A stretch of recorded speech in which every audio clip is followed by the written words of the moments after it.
के लोगों एक चीज बताना चाहता हूँ। बाइबल में लिखा है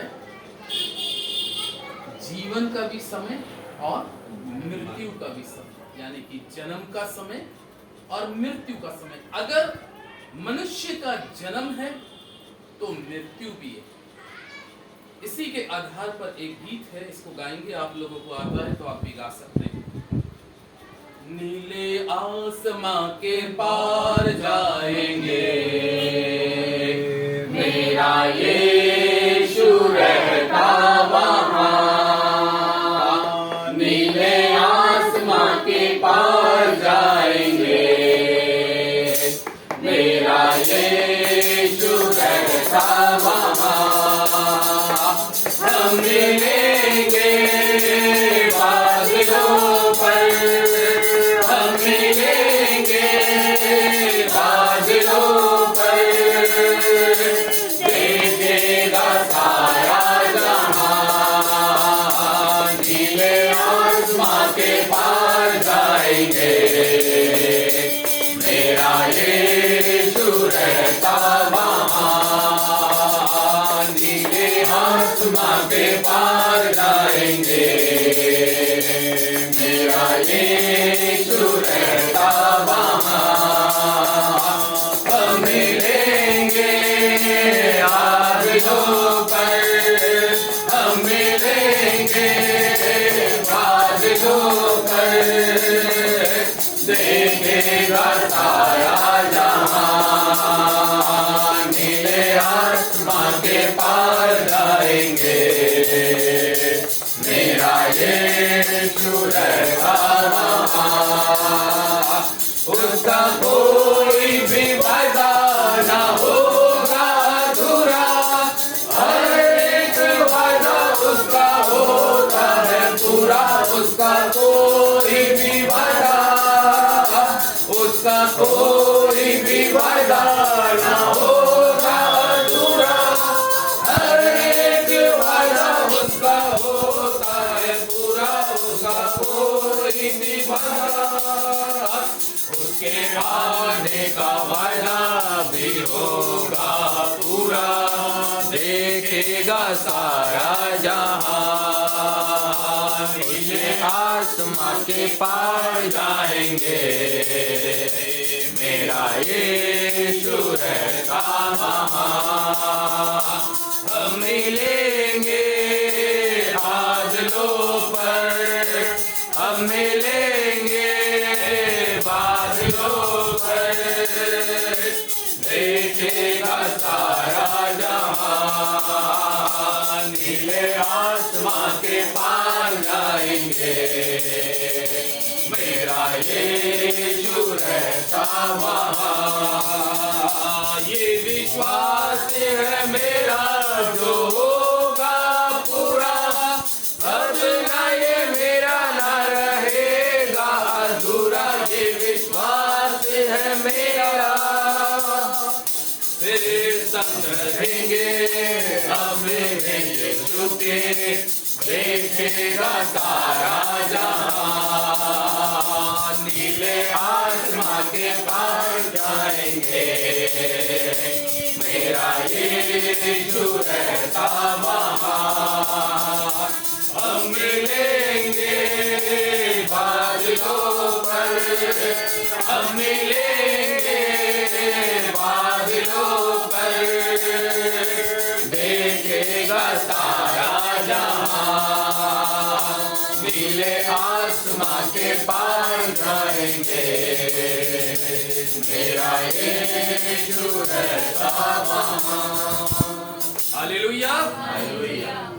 नीले आसमां के पार जाएंगे, मेरा यीशु रहता वहाँ। मालूम है, यीशु के पास जाने के लिए बाइबल में लिखा है कि कोई व्यक्ति इस शरीर को लेकर स्वर्ग के राज्य में जा नहीं सकता, क्योंकि बाइबल कहती है कि मनुष्य मांस और लहू का है, और कलाम में लिखा है कि मांस और लहू स्वर्ग के राज्य में कभी दाखिल नहीं हो सकते। इसलिए उस जीवन को पाने के लिए, यानी कि मसीह के पास जाने के लिए कलाम हमें क्या बता रहा है उसको देखेंगे।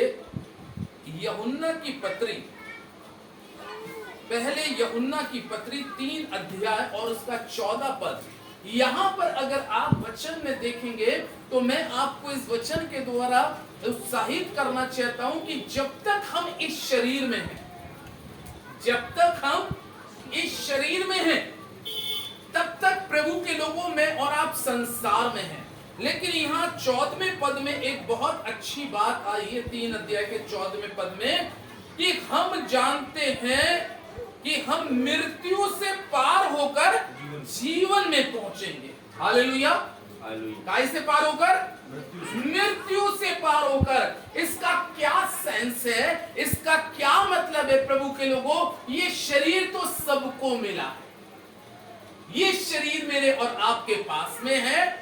जब तक खुदा ने मुझको और आपको जिंदगी इस पृथ्वी पे दी है, किसी को 70 साल, किसी को 60 साल, किसी को 80 साल, हाँ परमेश्वर के लोगों, लेकिन ये जिंदगी अगर बात करें तो किसी की परमानेंट नहीं है। हालेलुया। ये जिंदगी किसी की परमानेंट नहीं है और कोई व्यक्ति इस शरीर को सदा जीवित नहीं रख सकता। यहां तक कि बाइबल हमें बतलाती है कि जब यीशु मसीह भी संसार में आए, जब यीशु मसीह भी इस संसार के अंदर में आते हैं, तो इस संसार में आने के बाद में परमेश्वर का वचन क्या बतलाता है यीशु मसीह के बारे में? कि उन्होंने भी मृत्यु को क्या किया है? देखा। उन्होंने भी मृत्यु को देखा और पवित्र शास्त्र के अंदर में परमेश्वर का जीवित और पवित्र कलाम क्या बताता है? कि वो भी मृत्यु से पार हुए। हालेलुया। यीशु मसीह, जबकि बाइबल उसके बारे में क्या बतलाती है? कि वो परमेश्वर का पुत्र था, लेकिन शरीर के भाव से देखें, क्योंकि वो शरीर में आया था, वो पवित्र आत्मा के द्वारा निश्चित है वो पैदा हुआ था, लेकिन शरीर में आया था। इसलिए परमेश्वर का वचन में लिखा है कि यीशु मसीह ने भी शारीरिक रीति से क्या सही? मृत्यु सही। वो भी मृत्यु में से निकला है। कलाम में लिखा है, लेकिन जब यीशु मसीह मृत्यु को पार करते हैं, जब यीशु मसीह मृत्यु को पार करते हैं, तो परमेश्वर का कलाम कहता है कि उनको कौन सा जीवन मिलता है? अनंत जीवन। कौन सा जीवन मिलता है? अवधि जिंदगी, यानी कि वो अपने पिता के दाहिने जाकर बैठते हैं। परमेश्वर के लोगों, कलाम में लिखा है जहां से वो जिंदे और मुर्दों का क्या करेंगे? इंसाफ करेंगे, न्याय करेंगे। तो मेरा कहने का तात्पर्य इस आयत में एक बहुत खूबसूरती तरीके से परमेश्वर का शिष्य यूहन्ना इस चीज को बताता है कि हम जानते हैं कि हम मृत्यु से पार हो। हालेलुया। हम मृत्यु से पार होकर जीवन में पहुंचेंगे। यानी कि जब तक ये शरीर है, जब तक मेरे और आपके पास शरीर है, तब तक मैं और आप उस स्वर्ग के राज्य में जा नहीं सकते। शरीर में मैंने कहा कि इब्रानियों में भी पौलुस कहता है कि मांस और लहू स्वर्ग के राज्य में जा नहीं सकता। मृत्यु इस शरीर के अंदर में हर एक व्यक्ति की, जिसने इस संसार में मां के पेट से जन्म लिया है, उसकी मृत्यु, शारीरिक मृत्यु ये निश्चित है। शारीरिक मृत्यु निश्चित है कि एक ना एक दिन समय इंसान का परमेश्वर की तरफ से, क्योंकि सबोदेशक की पुस्तक में इस प्रकार से लिखा है कि जन्म का समय और मृत्यु का समय। लेकिन मैंने कहा कि जब प्रभु यीशु मसीह मुझको और आपको इस संसार में जन्म देते हैं, तो ये जन्म मेरा और आपका बहुत महत्वपूर्ण है, इंपॉर्टेंट है। इसकी हर कोई इंसान जो है इसकी समझ नहीं पाता कि मुझे खुदा ने इस संसार के अंदर में क्यों जन्म दिया है, आखिर क्यों उसने मुझे जिंदगी दी है। लेकिन प्रभु के लोगों, जो परमेश्वर के लोग होते हैं, जो परमेश्वर के लोग होते हैं, वो अपने इस जीवन का एक महत्व समझते हैं। वो सोचते हैं कि मेरे परमेश्वर ने मुझको क्यों जीवन दिया,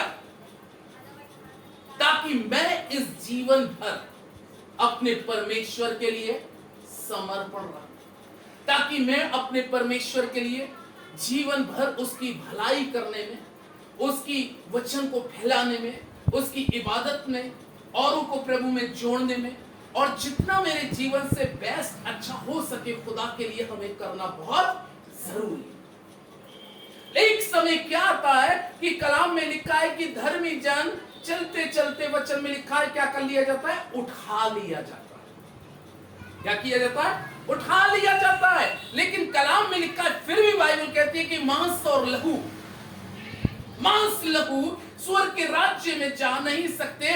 इसलिए यहां पर सबसे पहली बात इंपॉर्टेंट जो कही गई जा रही है वो ये बात कही जा रही है कि हम मृत्यु से पार होकर, यानी कि जब तक हमारे पास ये शरीर है तब तक हम उस अनंत जीवन में, यानी कि हम प्रभु यीशु मसीह के पास नहीं पहुंच पाएंगे। जो अभी हमने गीत भी गाया, नीले आसमां के पार जाएंगे, मेरा यीशु रहता वहां, यानी कि मेरी और आपकी यीशु मसीह से कब मुलाकात होगी?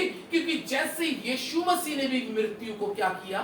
पार किया। यीशु मसीह ने मृत्यु को क्या किया? पार किया।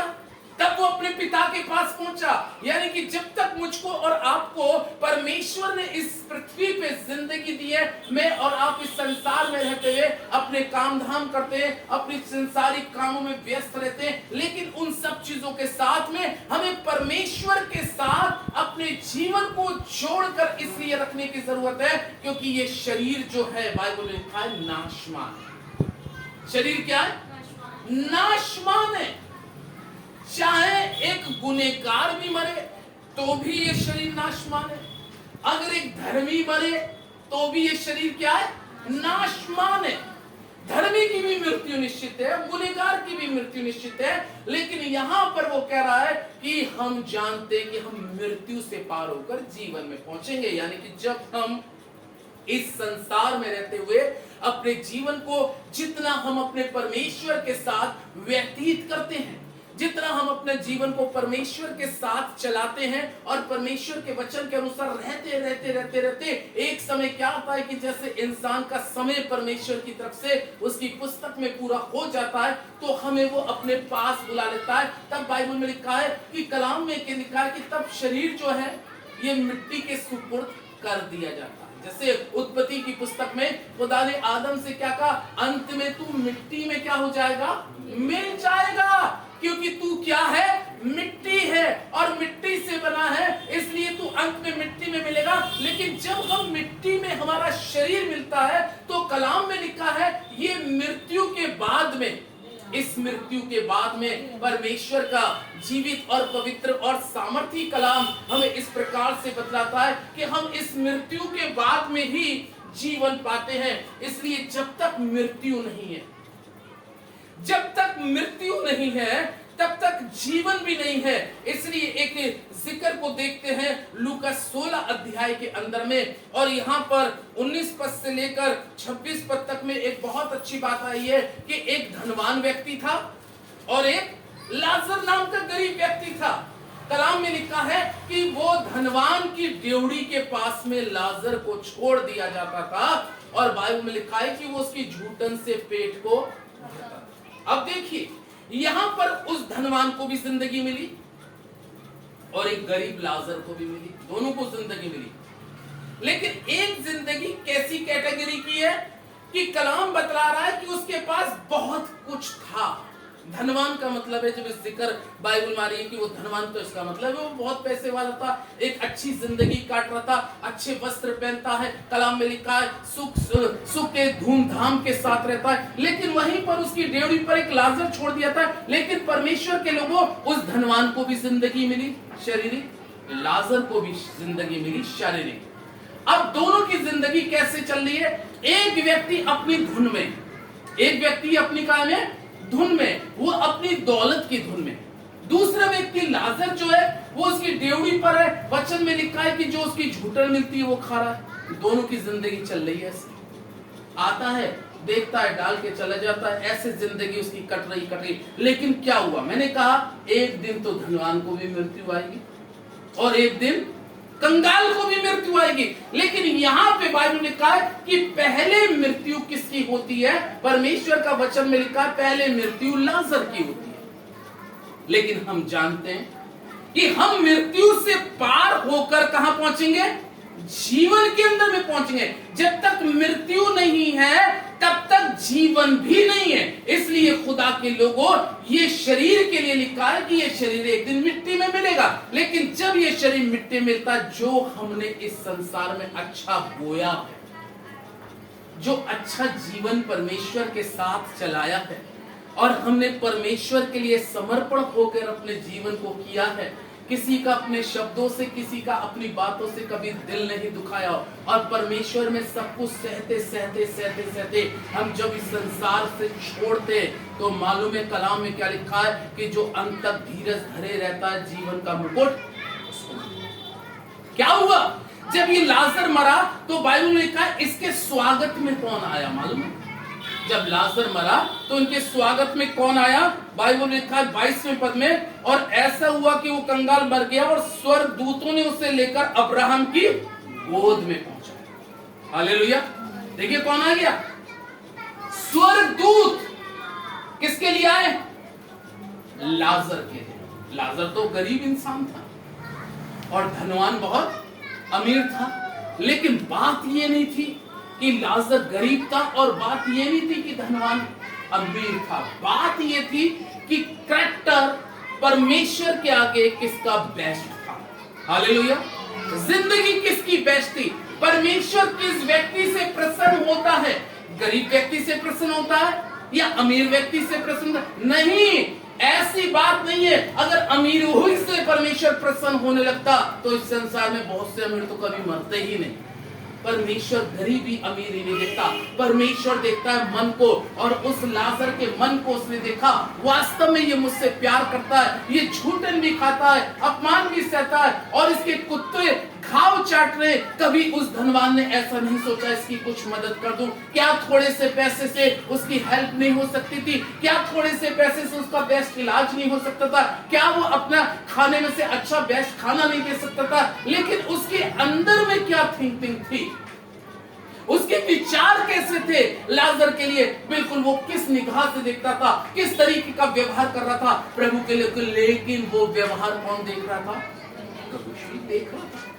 ये मेरे गरीब इंसान के साथ क्या व्यवहार कर रहा है? लेकिन बाइबल लिखा है वो सारी चीजों को फेस कर रहा था, वो सारी चीजों को ले रहा था, लेकिन अपने परमेश्वर में जुड़ा हुआ था। हालेलुया। सबसे बड़ी बात है कि हमारे जीवन में कुछ भी गुजर रहा हो, क्या हो रहा है, हमारे पास में कुछ है या नहीं, हमारे विपरीत में सब खड़े हैं, तो कोई हमारे सिर पे हाथ रखने वाला नहीं। प्रभु के लोगों, कोई रखे या न रखे, आप अपनी आंखों को प्रभु की ओर लगा के रखें। कंगाल लाजर प्रभु की ओर आंखें लगाता, उसको मालूम था ये मेरा परमानेंट घर नहीं है, ये मेरी परमानेंट जगह नहीं है। वो इस भाव से लगा था और इसी भाव से वो प्रभु में लगा रहा। और कलाम में लिखा जब उसकी आंखें बंद होती हैं, शरीर तो मिट्टी में जा रहा है, लेकिन उसकी आत्मा को लेने कौन आया? स्वर्ग। हालेलुया। परमेश्वर ने कॉल किया है स्वर्गदूतों को, जाओ, मेरा एक ऐसा नेक शख्स जो है, मेरा एक नेक बंदा जो है, वो आंखें उसकी बंद हो चुकी हैं, और उसकी रूह को मेरे पास ले आओ। हम मृत्यु से पार होकर कहां पहुंचते हैं? जीवन में। हालेलुया। मृत्यु नहीं है तो वो अनंत जीवन भी नहीं है परमेश्वर के लोगों। और परमेश्वर का वचन यहां पर में लिखा है कि जब उसने उस मृत्यु को देखा, जब लाजर ने मृत्यु को देखा, तो मृत्यु के बाद में कलाम में लिखा है उसने जीवन किसकी गोद में पाया? अब्राहम की, यानी कि परमेश्वर की गोद में उसको आराम मिला। क्यों आराम मिला? क्योंकि उसने अपनी जिंदगी के अंदर में रहते हुए ये जान लिया था और ये समझ लिया था कि ये संसार मेरा नहीं है, मैं संसार का नहीं हूं। कई बार प्रभु के लोग, खुदा के लोगों, संसार में इतने इन्वॉल्व हो जाते हैं कि वो संसार हो जाते हैं। लेकिन क्या आपको मालूम है परमेश्वर ने हमें संसार से क्या किया है? अलग किया है। आप और मैं एक अलग सिलेक्ट किए हुए व्यक्ति है, और मुझे और आपको अपना महत्व उस लाजर से सीखने की जरूरत है। उसने कभी लालसा नहीं रखी ये अच्छे कपड़े पहन पाए, उसने ये लालसा नहीं रखी कि इसको अच्छा भोजन खाता है, ये अच्छी गाड़ियों में चलता है, इसके जेब में हमेशा रुपए पैसे हैं, इसका घर आलीशान है। लेकिन वो ये जानता था कि मेरा आलीशान घर कहां पे तैयार हो रहा है? यूहन्ना 14 में क्या कहता है बाइबल में? कि मैं चाहता हूं तुम्हारे लिए जाके घर क्या करता हूं? तैयार करता हूं ताकि जहां मैं रहूं। जब यीशु मसीह मृत्यु से पार होके गए हैं तो उन्होंने हमारे और आपके लिए बेस्ट अच्छे घर उन लोगों के लिए बना के रखे हैं जो आज इस संसार में प्रभु यीशु मसीह के साथ अपना जीवन को एक सही ढंग से गुजार रहे। वो कह रहा मैंने तुम्हारे लिए बहुत से रहने के स्थान बनाए। किनके लिए रहने के स्थान बनाए अजीजों? ये रहने के स्थान जो प्रभु यीशु मसीह ने बनाए हैं वो अपने लोगों के लिए बनाए हैं। हालेलुया। अपने लोगों के लिए उन्होंने रहने के स्थान बनाए हैं और उनके रहने का स्थान जो है परमेश्वर के लोगों। एक आयत और पढ़ेंगे और वचन को पूरा करेंगे।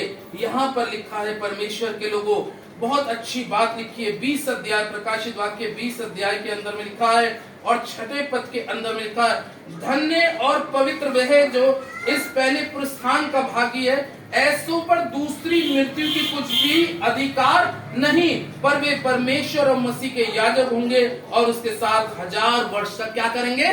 राज करें। उन पे दूसरी मृत्यु की कोई हानि नहीं। पहली शारीरिक मृत्यु है और दूसरी आत्मिक मृत्यु है। अजीजों, मुझे और आपको ज्यादा गंभीर अपनी आत्मा के लिए होना। हालेलुया।